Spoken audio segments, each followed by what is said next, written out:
We all want to feel peace in our lives. Peace in our choices, our beliefs, our relationships, and our environment. I've learned that this desired contentment is often found through holding on to less. When we pare down what we own, what we consume, and what we value, we're left with what's intentional, a personalized curation of what is important and true and useful to us. I'm Shannon Leyko, and you're listening to Paring Down, a podcast aimed at helping you declutter not only your home, but any area of your life that's overwhelming. Here, we're having interesting and honest conversations about the physical and mental clutter that drowns out what truly matters to each of us. And together, we'll learn how to pare it all down, not for the sake of perfection or becoming rigid, rather so we can move through life with less overwhelm and more joy, wisdom, and peace.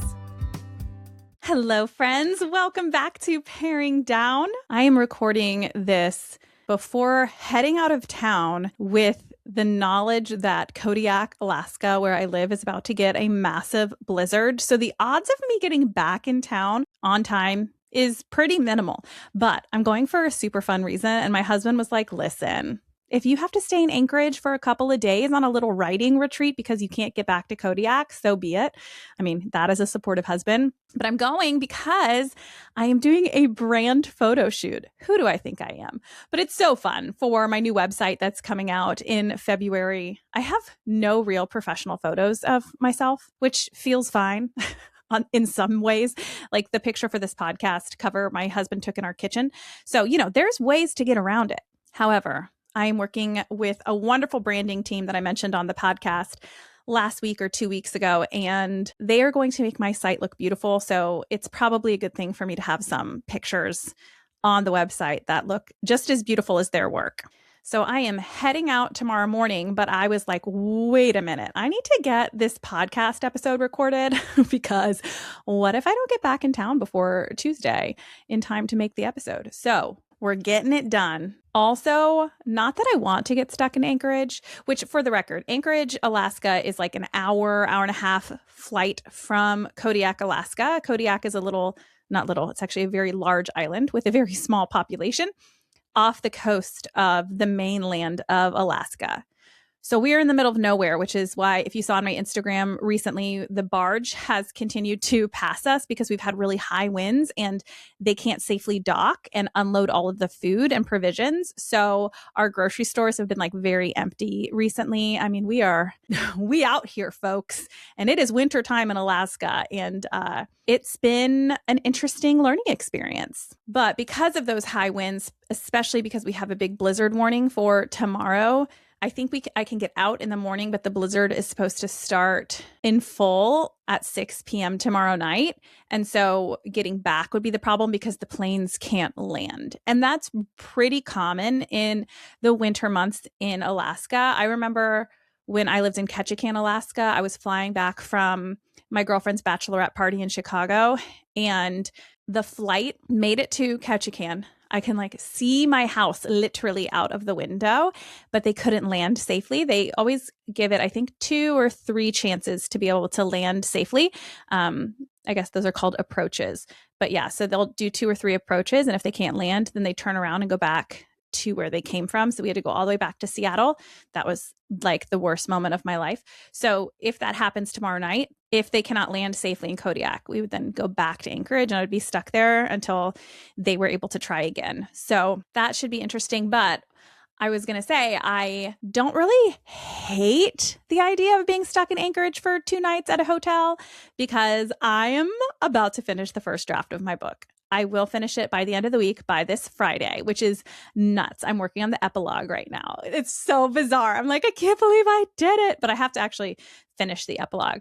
So that would kind of be a little writing retreat to finish that, start some edits. There's always stuff to do, and it might be nice to kind of get away for a little bit, especially because my husband is so supportive and he feels like he'd be able to be a little bit flexible with his job, and we still have our babysitter living with us. So, follow along on social media. Well, by the time this comes out, you can't follow along. Hopefully you have been already.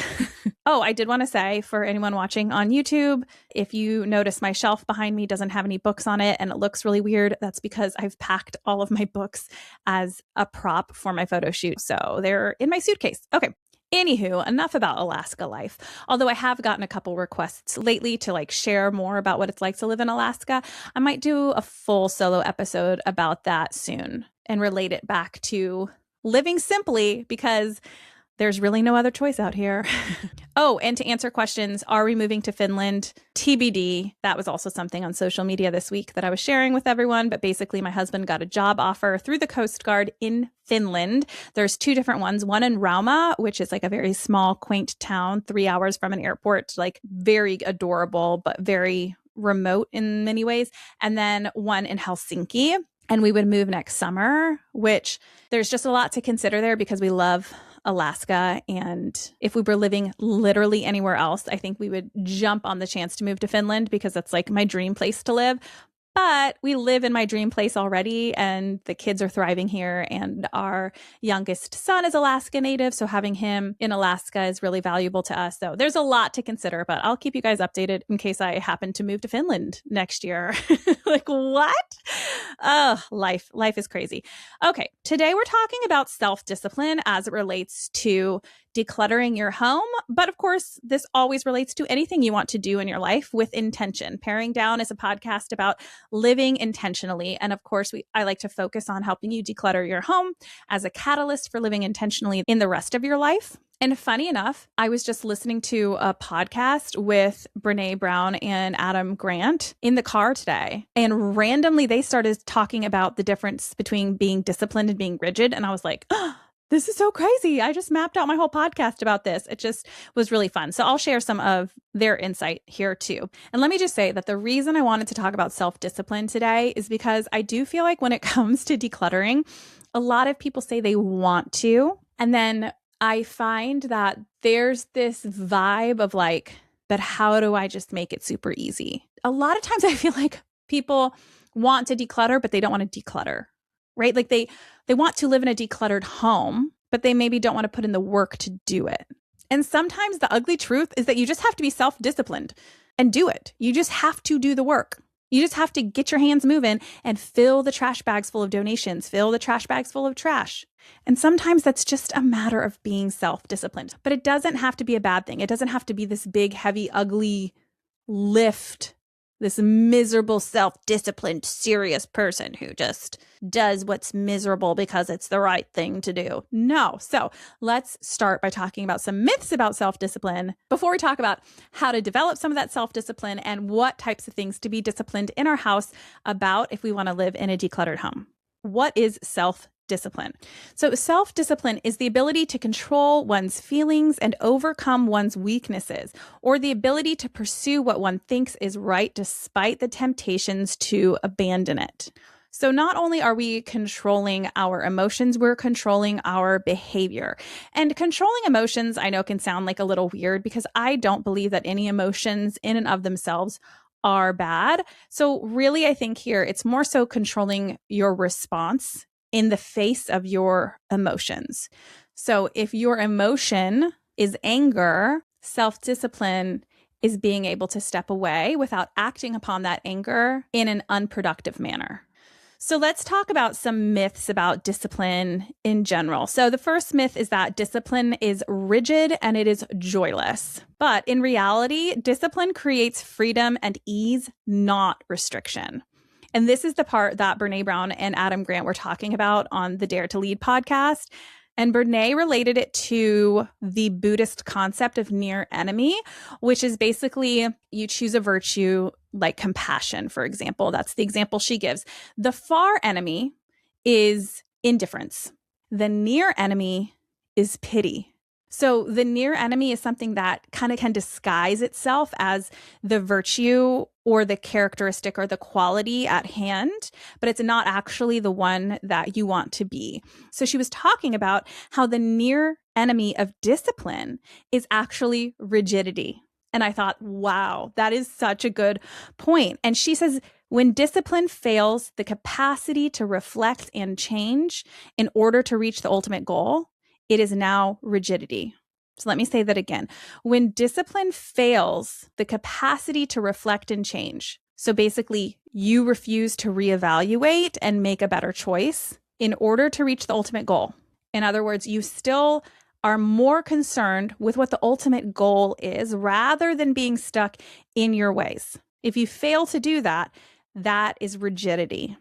Discipline is continuing to focus on what your ultimate goal is and being persistent in pursuing that, but being willing to reevaluate and be flexible in the way that you get there, dependent on new information that comes your way, new circumstances, all of that. So you can be very, very disciplined without being rigid. We don't want that near enemy, rigidity, to actually dampen our success at the ultimate goal. So the way that I see this is that in terms of like living a decluttered life, rigidity would be like no one is allowed to ever put their cup down on the coffee table or leave a book out, or you have an attitude if someone gives you a gift that you don't want. You are very rigid in your rules and what you believe about clutter. Discipline is different. It's what is the main goal? The main goal is to reduce your consumption for whatever your reasons are, for the sake of the planet, for the sake of your finances, for whatever sake it is, and to not live with excess in your home because that's stressful. So we can do those things with discipline without becoming so rigid that we lose sight of the fact that the goal is to be less stressed in your home. If you're creating stress by laying into the people you live with for leaving a cup on the counter, that's kind of missing the point, right? There's a bit of a fine line here, but I think that is really, really important to think about when it comes to self-discipline and discipline as a whole, is that we are focused on the end result, not on the rigidity of what we're doing to get there. Okay, another myth is that disciplined people are just naturally born that way. That's not true. Discipline is a skill. It is not a personality trait. I do sometimes say like, oh, I'm a naturally self-disciplined person, which is why I work really well at home. It's why I like to work out by myself. I don't necessarily need a lot of accountability to do work. But I don't think that I was just born that way. It can feel like that because I feel like that's how I've always been. But a lot of that was baked into how I was raised. And so I do think a lot of it can be learned. Is it harder in adulthood? Probably yes. Does some of it boil down to personality? I'm sure some of it does, but it is a skill. We can learn to be more self-disciplined by setting up our environments differently, by choosing what we want to be self-disciplined about. I think that's a big one. I am not self-disciplined about everything. I just choose the things I want to be self-disciplined about because I care about them. You know what I mean? So there's that as well. But I think it's dangerous to think, oh, disciplined people are just naturally that way, because then we are writing ourselves off and we're never going to change our behaviors and become more self-disciplined because we've already decided it's impossible, that it's out of our control. Another myth is that if something doesn't feel good, it's not sustainable. But realistically, most worthwhile habits don't feel amazing in the moment. We're going to talk more about habits next week. No, not next week. In a couple weeks with my friend Hannah Seymour, who just wrote a book about habits. So stay tuned for that. But most good habits don't feel amazing in the moment. They feel amazing over time. And research on delayed gratification shows that people who can tolerate short-term discomfort tend to have better long-term outcomes across health, finances, and relationships. And so ultimately, self-disciplined people learn that the good that they feel in the future is worth the discomfort they feel in the moment. So it actually is sustainable to continue these self-disciplined habits because we know that it ultimately does feel good, right? Like I've been very self-disciplined about writing my book. And honestly, a lot of the times it feels kind of miserable as I'm doing it, which is like the plight of writers, right? It's like you love writing, but you also like hate it. I've never met a writer that doesn't feel that way. But I've been self-disciplined about it because I love knowing what the outcome will be. And so when it comes to decluttering, it's absolutely sustainable, even if you never feel like decluttering is your favorite activity on the planet. Because the more you do it, the more you will understand that you're going to have these long-term good effects in your life. And so it will become sustainable because you'll be focused on that, not just that the habit doesn't feel particularly good in the moment. Okay, next myth is that discipline means saying no to everything you want.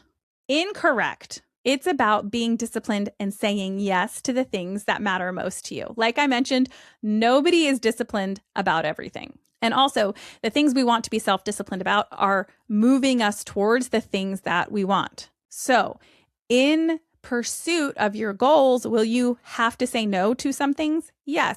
But you're not saying no to everything you want. You're not just like depriving yourself. You are considering the opportunity cost of the choices that you're making. For every yes, you're saying no to something else. And every time you say no to something, you're saying yes to something else, right? So if you say no to the cookie, you're saying yes to building healthier habits. That's not depriving yourself. It's depriving yourself if, well, there's nuance, right? But the point is that when I say, so sorry, I can't go on a coffee date with you today, friend. I have to go write my words. I'm not saying no to what I want. I'm saying yes to what I want the most. I want to write the book. Do I want the friendships? Absolutely. But right now, my focus is writing the book. So you're learning how to prioritize and figure out what matters most and shift and whatever it might be, right? At a different stage in life, in a month from now, I might have said yes to the coffee and deprioritized a little bit of work because friendships are more important to me than work overall. But right now, I got to get my book turned in. That's just life, is you just kind of got to figure it out and figure out the best choice of action. But the point is that you're not saying no to everything you want. You are choosing yes to what you prioritize right now in this season of life. So if you really want to declutter your home and you want to be self-disciplined about it, you're not saying no to never relaxing. No, you're just saying, okay, for these next 3 months until I get my house at a baseline decluttered, this is my priority. And so I'm not going to be able to catch up on my favorite shows, or I'm not going to be able to do all the things that I normally want to do. But you're not saying no to everything you want. You're saying yes to what you really want, which is to live in a decluttered house. And in 3 months from now, you can start saying yes to those other things again because you're going to be in the maintenance stage. Okay, another big myth is that being disciplined means that you never slip up. That is not true. Disciplined people slip up all the time. The difference is that when you are disciplined, you get back on track faster. So studies actually link higher self-regulation with higher resilience in general. And that makes sense because if we are consistent in doing something, it's easier for us to bounce back after a setback of any kind. We know what it feels like. We know we can do it. So don't feel like if you slip up, oh, I am just not a self-disciplined person. No, just get back on the horse. And the more you get back on the horse, the more disciplined you become, the less you fall off the horse, right? It's all going to keep working in a good direction. All right, another big myth, discipline requires constant motivation, that it is all about willpower. Untrue. Systems and environment matter far more than sheer willpower. There's a great quote. Hey guys, it's time for your ad break. Each week I like to say a huge thank you for your graciousness that these are part of the podcast. Here we go. Systems and environment matter far more than sheer willpower. There's a great quote. I think it's by James Clear. Something like, people with high self-control put themselves in environments where they have to use less self-control. They're not just more self-controlled in general. They're just better at finding ways to not need to assert their control. They're not going to fall into temptation as much. They're not going to need to use their willpower when they set up their environment and their systems to support what they want to be doing. That's what self-discipline, that's the key right there to self-discipline, is to remove the things that cause you to feel like you need willpower. So when it comes to overconsumption, it's not just about self-discipline and saying, I'm going to have the willpower not to buy the cute things at the store. Don't go to the store that has the cute things. Or I just need to have the willpower and the self-discipline to not watch TV on Saturday morning and just go down to the basement and do some decluttering. Just have your husband hide the remote, have your wife hide the remote, have your kids hide the remote. And then you can't turn the TV on. Take that option off the table. Then you won't need to have self-discipline. Sometimes I literally have my 8-year-old go hide my phone. I like to think that I am not terribly addicted to scrolling. I often say I produce far more than I consume when it comes to social media. But there are some days that I'm just like, I just want this thing out of my sight. And when it's around, I have a hard time not picking it up because I want to Google something, right? I'm like reading my book. I want to Google what that word means, or I want to Google something about history that I read in this book. And the next thing I know, I'm on social media and then I'm on my email. And then I'm like, oh, I haven't been reading my book for the last 20 minutes. And so sometimes I'm like, Anderson, can you please just go hide my phone? And then I can't Google it. And then I have to just use context clues to figure out what something means. You know what I mean? So anyway, it's not about being self-disciplined. It is about creating an environment that helps your discipline be unnecessary to begin with. And the last myth here is that discipline kills creativity and spontaneity. And actually, structure creates more room for both. I write about this a little bit in my book, so sneak peek, but I call these constructive limits. You've probably heard me use this analogy before if you've listened to my podcast, but I sometimes talk about it using Project Runway as a great example, that the designers, when they are given some really ridiculous constructive limit, a limitation over what they can do, you need to create an evening gown made out of trash bags. Okay. They tend to come up with these really creative, wild ideas. They have these big make it work moments. That's your spontaneity right there. As Tim Gunn would say, you got to make it work, right? And then they have these amazing evening gown creations. Then in the finale, they're told you can have this huge budget, use whatever materials you want, and make anything you want. And so many of them flounder because they don't have that discipline around them to stick to a specific idea and goal with these constructive limits in place. They're constructive because they actually help you in a good way, not limit you in a bad way. And that's what discipline does. It creates structure in your life that allows you to have more creativity, more spontaneity, more joy, more freedom. Okay, so those are some myths. Hopefully they help you not feel like being self-disciplined is such a big, bad, scary, serious thing. And now let's talk about 5 core principles of discipline. In other words, how do we become more disciplined? The first principle of being disciplined is to create systems so you avoid decisions in the moment. You want to make rules ahead of time so you're not like negotiating with yourself later, like, no, you need to do this. You are a mature and self-disciplined person. Most discipline failures do not happen because we don't know what to do. We know what's right. We know what we should do. They happen because we ask ourselves to decide again when we are tired and we are emotional or we are rushed that we actually want to do the thing that we know we should do. We shouldn't be asking ourselves that in the moment when it's hard. So systems remove that moment of negotiation with yourself.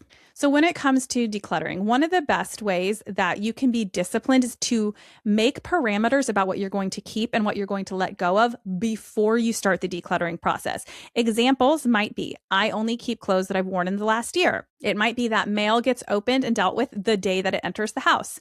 It might be, if I don't have a good home for it, that means I don't have room for it and it needs to go, or something else needs to go for it to have a home. But if it doesn't have a home in this house, something's got to go. There are a million different kind of parameters we can put around ourselves. We have physical boundaries. If it doesn't fit in the drawer, then we have too much. If it doesn't fit in the bin, we have too much. You can choose a set number of hangers. If my clothes don't fit on 30 hangers, I have too many clothes. There are lots of different ways you can avoid having to make decisions in the moment about whether or not you should keep something. So come up with some of those rules ahead of time. Then you'll be disciplined in the moment of just following the rules that are already in place. I know that sounds easier said than done, but I promise you it really does help to decide ahead of time and be like, we're not keeping extra kitchen stuff in the garage. If it doesn't fit in our kitchen, we're getting rid of it. And in the future, we're not stocking as much, right? Like we make those decisions ahead of time. Okay, the second principle of being self-disciplined, I already touched on this, but it's a matter of creating an environment that supports what you want to accomplish.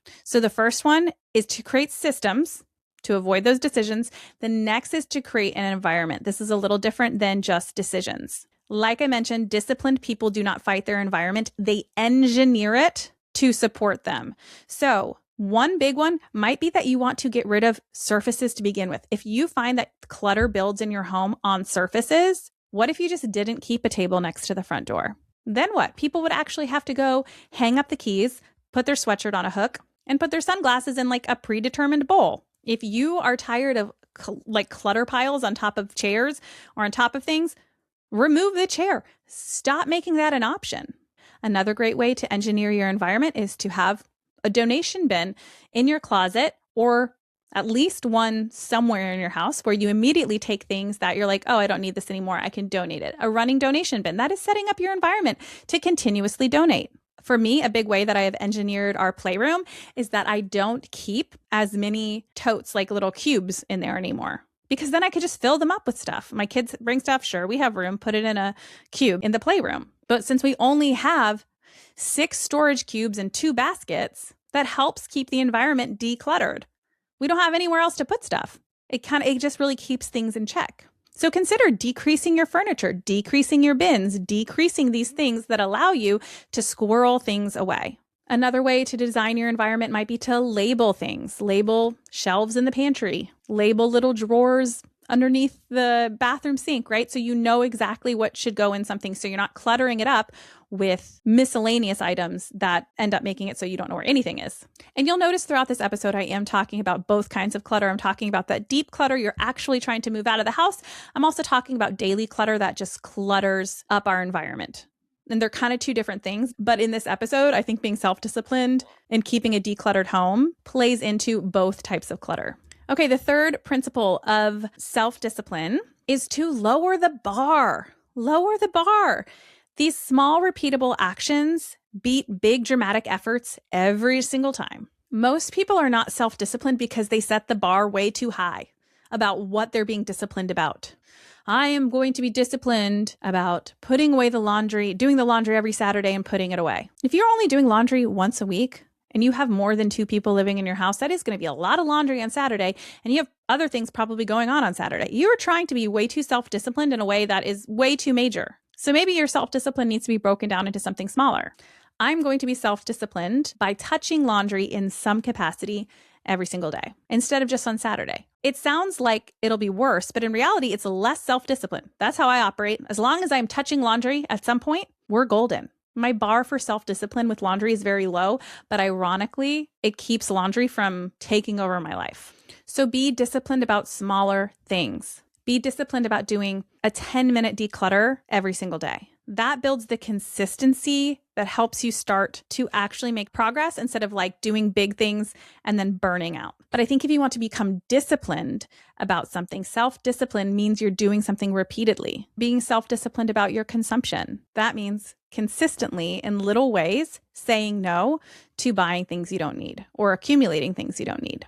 Okay, the fourth principle of self-discipline is to practice delayed gratification. This is how we train ourselves to tolerate those mild discomforts now in order to avoid major discomfort later. So keeping clutter often feels way easier in the moment because you're avoiding the decision, you're just hanging out around your house or bopping about your life. You're not actually having to do any of this self-disciplined work. You don't have to face any of the regret or the guilt or the sadness or the different difficult emotions that might come up when decluttering. But that comfort is borrowed. You pay it back later in stress and overwhelm, lost time, and mental noise. Delayed gratification is letting yourself feel the twinge of letting something go because you know in the future you're going to feel so much freer and lighter as a whole. Each time you tolerate that small discomfort, you're strengthening your capacity for discipline because you're saying, I am doing this even though it is not easy because I know that the future me will appreciate it. So you got to really dig into that delayed gratification.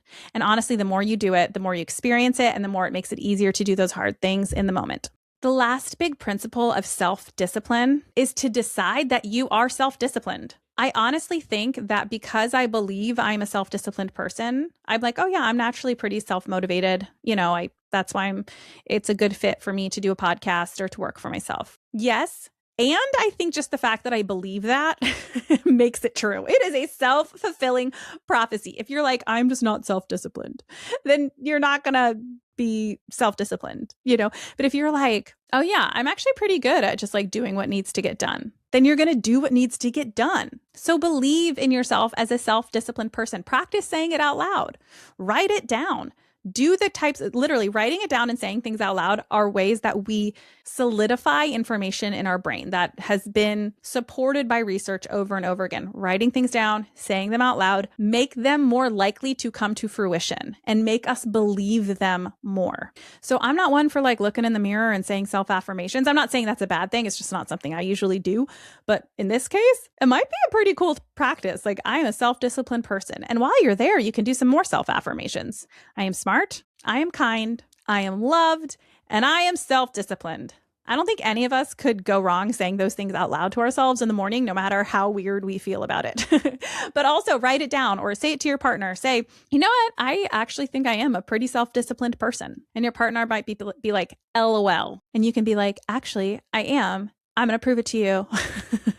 Or you can find areas in your life you have been self-disciplined about. All of us have been self-disciplined about something. We just tend to focus on the areas that we're not self-disciplined about. So we might be like, oh, look at the house. It's a mess. I'm not self-disciplined. Or, oh, like, look at all these cookies I eat. I'm not self-disciplined. But there's a lot of things in life that require self-discipline that we don't give ourselves credit for. Like, if you are good at holding your tongue when other people say ridiculous things, that is being self-disciplined. If you like to go to bed at the same time every night, that's being self-disciplined. If you live a life of integrity, if you were kind to people when nobody notices, that is self-discipline.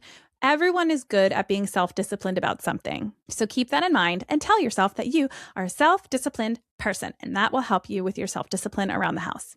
All right, and let's end with 5 quick things that I think you should be disciplined about in order to stay free from clutter. So you need to be disciplined about what comes into your home. Decluttering without being disciplined about your consumption is just temporary tidying. It's going to build back up and you won't make any long-term progress. So you need to be really disciplined about those impulse purchases, about those free items, about those good deals, about gifts that you don't want but you feel obligated to keep. I have episodes about a lot of those things.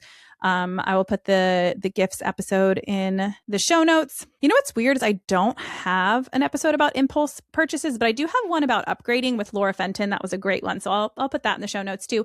But if you want to live in a decluttered home, you have to be self-disciplined about what is coming in. And like I said, use some of those tactics. Set up your environment, make your decisions ahead of time. Tell yourself you're good at it. Lean into that delayed gratification. Lower the bar for consistency. Okay, the next big thing to be very self-disciplined about if you want to live in a decluttered home is to know where things live. Everything in your home needs a clear, non-negotiable home. Not like, it's fine, I'll leave it there. Nope.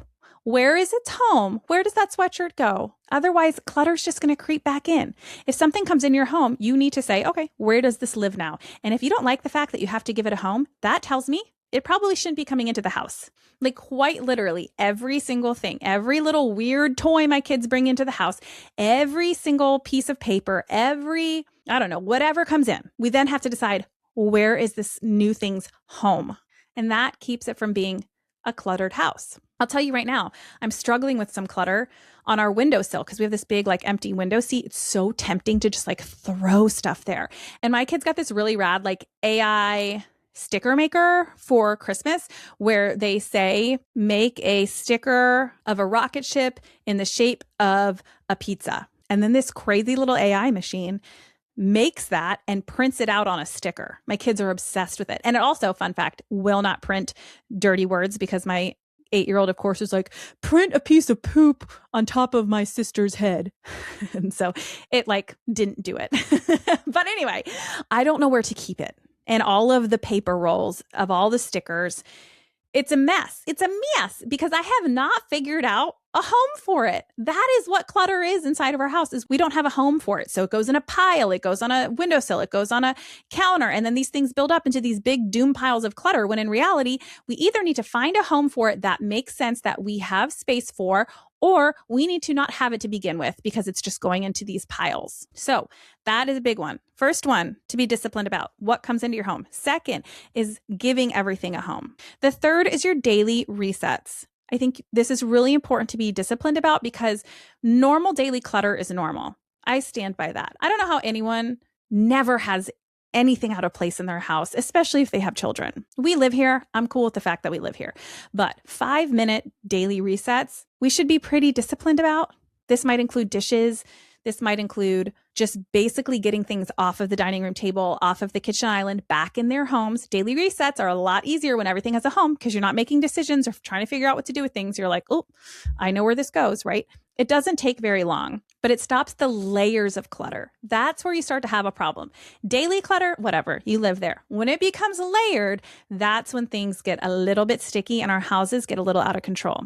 So for me, my daily reset is just our main living room doesn't have toys everywhere. Our kitchen is done. That's my husband's domain, I will say. It's really nice to have a partner in this. And the dining room, that's our main living area. And those things are reset and done. That way the clutter does not compound.